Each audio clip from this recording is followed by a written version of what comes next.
Take a moment to think about your last working week. How would you describe it? Probably busy, maybe exhausting. But here is the harder question. What actually moved forward because of you? That is what this short course is all about. Not working harder, not doing more. It's all about shifting from motion, being busy, to movement, creating real visible progress. By the end of the slide, you will have a simple system to track your own performance in a way that keeps you focused on what truly matters. Here is a scenario.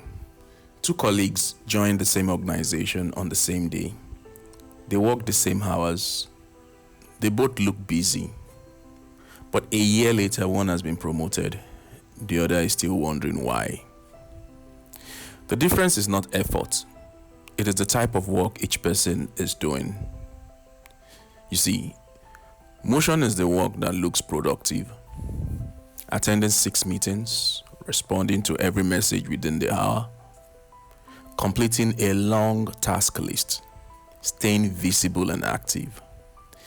These things feels valuable, and sometimes they are. But motions alone does not create results. Movement is different. It is unblocking a decision that has been stored for 2 weeks. It is reducing friction so the team can move faster. It is giving people clarity when things are confusing. Movement changes something. It creates progress that would not have happened without you. Here's the question that separates the two. Not what you do today, but what moved forward because of you today. Organizations do not reward motion, they reward movement. The sooner you understand that difference, the more intentional your work becomes. If motion is the problem, why do so many talented people fall into it? Well, because it is easy, it feels safe, and 3 very common traps make it feel necessary. The meeting trap. Think about your calendar. How many of those meetings actually led to a decision, a change, or a clear next step? Meetings that exist out of habit, weekly syncs that could be an email, reviews where nothing gets reviewed. This fill the day without moving anything forward. If a meeting produces no decision and no action, it is motion, not movement. The urgency trap. Urgent tasks are seductive. Responding fast feels like being on top of things. But speed directed at the wrong things is still wasted energy. The most impactful work rarely announces itself as urgent. It requires you to slow down and ask, does this actually matter, or am I just responding to noise? The visibility trap. This is perhaps the most subtle one. Busy looking work can feel safer than deep, quiet, impactful work.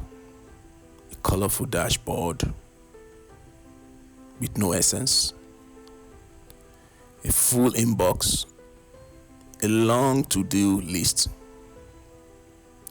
All of this signals effort, but impact is often quiet. The professional who solves a problem before it escalates rarely gets the immediate recognition that someone who responded to 50 emails does. But over time, impact is always what gets noticed. As you move through your week, notice which of these traps you fall into most often. That awareness is the first step to changing it. Now for the practical part. This is your daily impact tracker. A simple tool you can use to audit your own work in under 2 minutes at the end of each day. So how does it work? List up 5 tasks or activities from your day. For each one, ask, what kind of impact did this create? Did it unlock a decision, reduce friction, solve a real problem, or was it process work, but not transformative? The tracker scores each task and shows you your movement ratio, the percentage of your day that created real outcomes versus the percentage that was mostly motion. The goal: you're not aiming for a perfect score, you're building awareness. If your ratio is low on a given day, that is a valuable information, not a failure. It tells you where to redirect your energy tomorrow. So over time, this habit rewires how you plan your days. You start asking before you commit something. You want to be sure that you are creating movement and not just motion.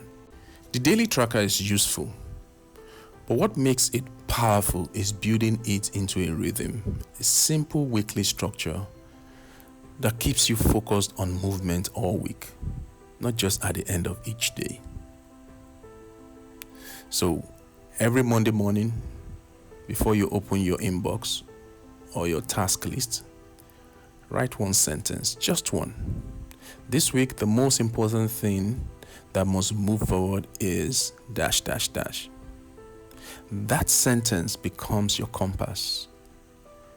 When something feels urgent, you ask, does this serve my intent for the week, or is it pulling me off course? Before you close your laptop each evening, answer one question: what moved forward today because I showed up? If you cannot answer it, tomorrow's work needs reframing. This check takes 3 minutes and builds the habit of thinking in outcomes, not just actions.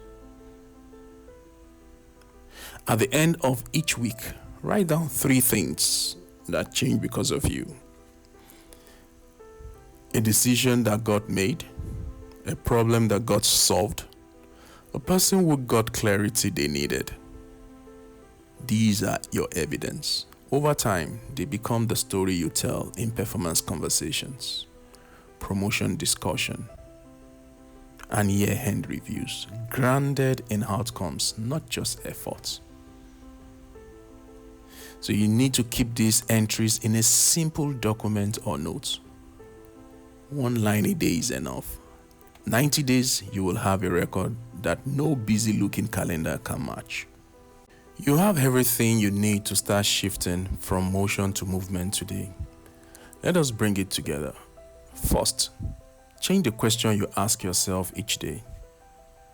Not what did I do, but what changed because of me. Second, set a weekly movement intent every Monday. 1 sentence, 1 priority.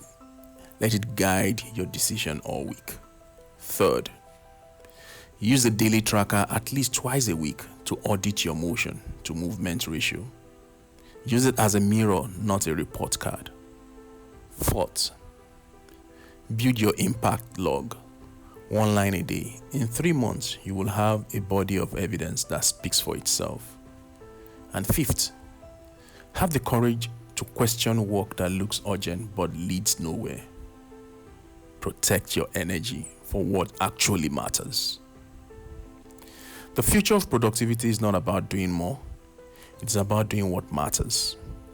You now have the system to make that real. Thank you for listening and hope you learned something. See you in the next class. Try to share this with someone who needs it. Adios, amigos.